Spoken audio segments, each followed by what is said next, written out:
एक यशस्वी पुरुषाच्या मागे एक स्त्री असते. मग ती कुठल्याही रूपात असू दे, आई असू दे, आजी असू दे, मामी, काकी, बहीण असू दे, मैत्रीण असू दे, प्रेयसी असू दे, मुलगी असू दे, कुठली का असे ना, असं म्हटलं जातं ते खोटं नाही आहे. कारण तिचा सहभाग हा त्या घरातल्या पुरुषांना, मुलांना घडवण्यामध्ये खूप मोठा असतो.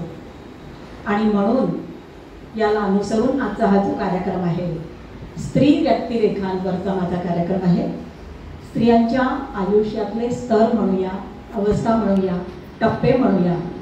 आणि म्हणून या कार्यक्रमाला मी नाव दिलं आहे रंगलेली रंगात साऱ्या. आपल्याला वेळ किती आहे साधारण? मला तसं हां, तर कारण असं आहे की मी थोडंसं टायटलबद्दल सांगणार होते की बरेचदा असं होतं की आधी आपल्या डोक्यात एखादं नाव येतं कार्यक्रमाचं आणि मग ती संकल्पना आपल्या मनात येते, ते विचार येतात. पण या कार्यक्रमाचं थोडं वेगळं झालं. मला आपल्या CGHS जे आहे हेल्थ डिपार्टमेंट, तिथनं एकदा फोन आला की महिला दिनाचा तुम्ही काहीतरी कार्यक्रम देणार का? तर मी म्हटलं काय देऊ? तर म्हणे की काही महिला